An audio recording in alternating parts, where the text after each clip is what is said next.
AD एक छोटी बच्ची अपने बर्थडे पर अपने मॉम डैड के साथ बीच पर घूमने आई है। वो घूमते घूमते अपने मॉम डैड से दूर आ जाती है और एक विजन क्वेस्ट में आती है जहाँ पर लिखा होता है फाइंडिंग योरसेल्फ। वो अंदर जाती है, बारिश हो रही है। तभी वो मिरर रूम में आती है जहाँ उसे कुछ समझ नहीं आता।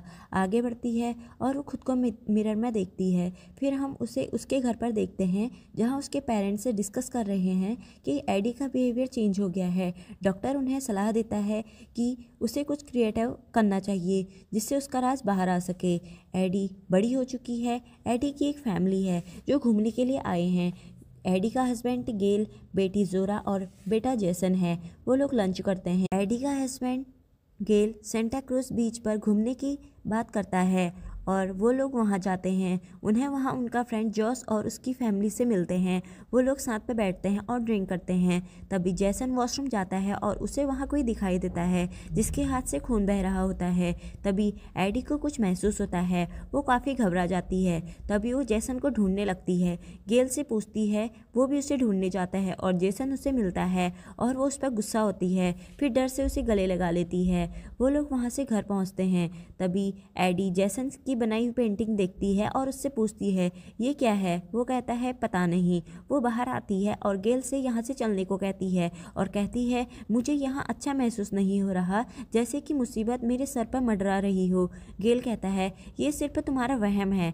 एडी गुस्सा होती है और गेल को अपने बचपन के हादसे के बारे में बताती है जहाँ वह एक मिरर हॉल में पहुँच गई थी जहाँ उसे उसकी जैसी एक लड़की दिखी थी। गेल उसे कहता है तुमने खुद को ही देखा होगा एडी, लेकिन एडी उसे कहती है वो मैं नहीं थी। मैं वहाँ से भागी और पूरी ज़िंदगी मुझे ये एहसास हुआ कि वो मुझे फिर मिलेगी। एडी गेल से अभी यहाँ से चलने को कहती है। तभी लाइट चली जाती है। तभी जैसन आता है और कहता है एक फैमिली बाहर खड़ी है मॉम। और एडी डरने लगती है और जोरा से उसका फ़ोन मांगती है और पुलिस को फ़ोन करती है। गेल उसे समझाता है ये सिर्फ एक फैमिली है, क्या पता वो हमारे पड़ोसी भी हो सकते हैं, तुम घबराओ मत, मैं बात करके आता हूँ। वो बाहर जाता है और उनको जाने के लिए कहता है तुम हमको डरा नहीं सकते, मैंने तुमसे प्यार से बात की, अब मैं तुमको यहाँ से निकलने को कह रहा हूँ। लेकिन उनको कोई फ़र्क नहीं पड़ता। गेल अंदर आता है और अपना बेसबॉल बैट मांगता है और बाहर जाता है। कहता है मैं आपसे प्यार से बात कर रहा हूँ लेकिन आप लोगों को समझ नहीं आता। ठीक है अब लड़ाई ही सही है और पुलिस भी यहाँ पहुँचने वाली है। तभी वो लोग चारों तरफ फैल जाते हैं। गेल जल्दी से अंदर जाता है और दरवाज़ा बंद करता है और कहता है इन लोगों ने हमें चारों तरफ से घेर लिया है। जोरा बैक डोर बंद करने जाती है। एडी उसके पीछे भागती है और उसे अपने साथ वापस लेके आती है। तभी बाहर खड़े आदमी को छुपी हुई चाबी मिलती है और वह दरवाज़ा खोल लेता है। गेल दरवाज़ा बंद करने की कोशिश करता है लेकिन बाहर खड़ा आदमी गेल के पैरों में मारता है और वो अंदर आता है। चारों तरफ से वो लोग अंदर आ जाते हैं। दोनों फैमिली आमने सामने बैठी होती है और वो लोग बिल्कुल एक जैसे दिख रहे होते हैं। तभी एडी की हमशक्ल बोलती है एक समय की बात है, एक लड़की थी, एक थी उसकी जुड़वा परछाई। वो दोनों एक दूसरे से जुड़े थे। पहली लड़की को जो खाना मिलता था वो गर्म और स्वादिष्ट था और जब दूसरी को भूख लगती उसे दिए जाते थे खरगोश जो कच्चे और खून से सने होते थे। हर क्रिसमस पर पहली लड़की को खूबसूरत खिलौने मिलते थे और दूसरी को नुकीले और धारदार। वो जब भी उन खिलौनों से खेलती वो उसे चुपते थे। पहली लड़की को सुंदर राजकुमार मिला और वो उसके प्यार में खो गई, लेकिन दूसरे को मिला एक बेरहम जिसे वो कभी प्यार नहीं कर सकी क्योंकि वो भी उसके राजकुमार का जुड़वा था। फिर एक दिन उसको एक खूबसूरत बेटी का जन्म दिया, लेकिन दूसरी लड़की की कोख से जन्मी एक छोटी चुड़ैल जिसका नाम उसने उमरैल रखा। दुनिया में आते ही वो ज़ोर ज़ोर से हंसने लगी और फिर उस लड़की ने एक लड़के को जन्म दिया जिसका गर्भनाल को काट कर सबने उसे अलग किया, लेकिन दूसरी लड़की को ये सब खुद करना पड़ा। उसने लड़के का नाम प्लूटो रखा। प्लूटो को अंगारों से प्यार था, इस वजह से वो जुड़वा लड़की पहली लड़की से सालों तक नफरत करती रही। फिर उसे समझ आया ईश्वर उसकी परीक्षा ले रहा है। गेल उनसे पूछता है आप लोग कौन हैं। वो कहती है हम अमेरिकन हैं और एक हथकड़ी निकालती है और कहती है हथकड़ी लगाओ एडी। एडी कहती है मेरे बच्चों से दूर रहना। तभी वो क्लोन हाथ से इशारा करती है और वो आदमी गेल की तरफ बढ़ता है और उसे घसीटकर अपने साथ ले जाता है। उमरैल को इशारा करती है और जोरा से कहती है छोटी लड़की यहाँ से भागो और उमरैल को उसके पीछे छोड़ देती है। फिर प्लूटो को जैसल के साथ भेज देती है और गेल को उसके क्लोन बेहोश करके अपने साथ बोट पर ले जाता है। गेल उसे देखता है और पीछे से उस पर हमला करता है। वो नीचे गिर जाता है और अचानक बोट चल जाती है और वो भी नीचे गिर जाता है। दूसरी तरफ जेसल उसे एक रूम में ले जाता है और उसे जादू दिखाता है, फिर अपना मास्क हटाता है और प्लूटो भी अपना मास्क हटाता है। जेसन उससे डर जाता है और फिर अपना मुंह छुपा लेता है। वो फिर आग निकालकर प्लूटो को डराकर वहाँ से बाहर भाग जाता है। प्लूटो चिल्लाता है। एडी की क्लोन ऊपर देखने जाती है और प्लूटो को बाहर निकालती है। एडी कोशिश करती है और टेबल से हथकड़ी खोलकर खुद को आज़ाद करती है और जेसन को ढूंढने जाती है और उसे लेकर भागती है। तभी उसे गेल अपनी तरफ बुलाता है और तभी जोरा भी खुद को बचाकर वहाँ पहुँचती है। उनके पीछे प्लूटो है। वह जल्दी से बोट पर चढ़ जाते हैं और वहाँ से भागते हैं। तभी हम देखते हैं जोस को, जो ड्रिंक कर रहा है और उसकी वाइफ किटी उसे कहती है शायद कोई बाहर है, मुझे किसी की सरसराहट की आवाज़ आई। वो कहता है कोई नहीं है, तुम खाली परेशान हो रही हो। किटी नीचे आती है। वो दोनों बाहर देखते हैं, वहाँ कोई नहीं होता। तभी उनकी बेटियां भी बाहर आती हैं और उनके पेरेंट्स उनको सोने को बोलते हैं। तभी उन लड़कियों के क्लोन उन पर हमला करते हैं और वो भी मारी जाती हैं। जोस और उसकी वाइफ किटी भी मारे जाते हैं और वो लोग बिल्कुल जोस और उसकी फैमिली जैसे दिखते हैं। तभी एडी जोस के घर हेल्प के लिए आती है। जोस अंदर से आता है तो एडी पीछे जोस को मरा हुआ देखती है और समझ जाती है ये उसका क्लोन है। उस पर हमला करती है लेकिन वो उसे अंदर खींच लेते हैं।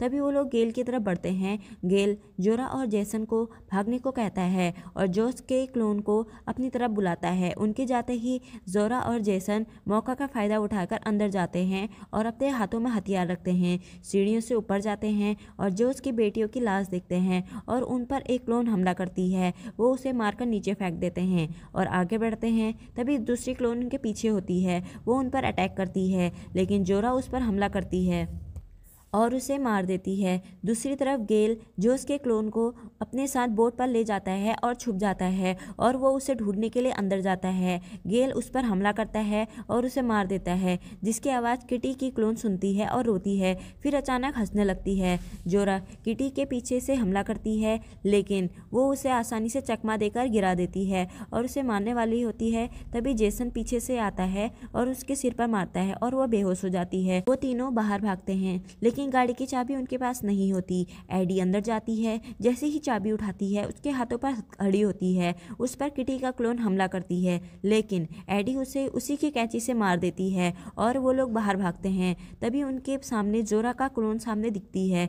जोरा उस पर गाड़ी चढ़ा देती है लेकिन उमरेल उड़कर गाड़ी के ऊपर चली जाती है और ऊपर से हमला करती है। जोरा तेजी से गाड़ी चलाती है और फिर ब्रेक लगा देती है और उमरेल दूर जाकर गिरती है। एडी उसे देखने जाती है लेकिन वो पेड़ पर उल्टी लटकी रहती है और एडी वापस आ जाती है। वो लोग गाड़ी लेकर आगे बढ़ते हैं। उनको गाड़ी के आगे प्लूटो मिलता है। एडी नीचे आती है और उसके पास जाती है, हथियार नीचे रखती है। जेसन कहता है ये एक जाल है और गाड़ी से उतरता है और पीछे की तरफ बढ़ता है। प्लूटो भी पीछे को जाता है और आग में जल जाता है। प्लूटो की माँ जेसन को उठाकर ले जाती है। एडी जेसन को ढूंढने के लिए उसके पीछे जाती है और उसी बीच पे पहुंचती है। वो उस रूम के अंदर जाती है और जेसन को अंदर ढूंढती है। तभी वो एक रूम में पहुंचती है जहां वो क्लोन को देखती है और पूछती है जेसन कहाँ है।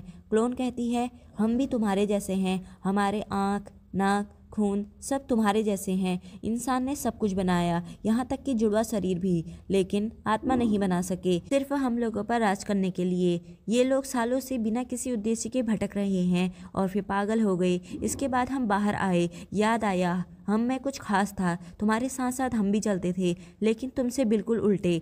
हमारा खाना पीना उठना बैठना सब कुछ अलग था। उस रात ईश्वर ने हमको मिलवा दिया। हमारे मिलने के कई साल बाद ये चमत्कार हुआ। अरे उस डांस के बाद मैं बदल गई। उनको लगा मैं उनको इस दुख से मुक्ति दिला सकती हूँ। फिर मुझे मेरी मंजिल मिल गई। फिर हमने तैयारी की। तैयारी में काफ़ी साल लग गए। हर चीज़ बिल्कुल सटीक और स्पष्ट थी। मुझे सिर्फ तुम्हें मानना नहीं था बल्कि इस दुनिया के लोगों के सामने अपनी बात रखनी थी। अब वो वक्त आ गया है, ये दुनिया को दिखाने का वक्त है। तभी एडी उस पर हमला करती है लेकिन उसका क्लोन उसे बुरी तरह से मारती है और कहती है तुम मेरे हाथों से नहीं बच सकती, तुमको अपने पापों से मुक्ति चाहिए, और उसे फेंक देती है।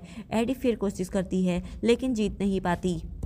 तभी वो क्लोन बाहर की तरफ जाती है। एडी उसके पीछे जाती है। वो सामने बैठी देखती है और उस पर हमला करती है। फिर वो एक रूम में जाती है। क्लोन उसके पीछे से हमला करती है। तभी एडी पीछे घूमकर उसे मार देती है। क्लोन नीचे गिरती है। तभी वो कुछ बोलती है लेकिन एडी हथकड़ी से उसका गला घोट देती है। तभी वो हंसने लगती है। उसे कुछ आवाज़ सुनाई देती है। वो अलमारी की तरफ बढ़ती है जहाँ जैसन होता है। वो उसे गले लगाती है और उसे कहती है अब सब ठीक हो गया है। वो लोग बाहर जाते हैं और गाड़ी में बैठकर चले जाते हैं। एडी गाड़ी चला रही होती है। तभी एडी को कुछ याद आता है। वो घर की वो बात याद करती है जब उसके पेरेंट्स उसके लिए चिंता कर रहे होते हैं। फिर वो मिरर रूम को याद करती है जहाँ वो बेहोश हो गई थी और उसे घसीटकर अंदर ले गए थे और एडी की हथकड़ी लगाई होती है और उसके क्लोन उसके कपड़े पहनकर बाहर जाती है और वो उसके पेरेंट्स के साथ चली जाती है। क्या एडी ही क्लोन है और जेसन को इस बारे में पता चल गया है? कमेंट में ज़रूर बताएं। Thank you. मिलते हैं दूसरी इंटरेस्टिंग मूवी में।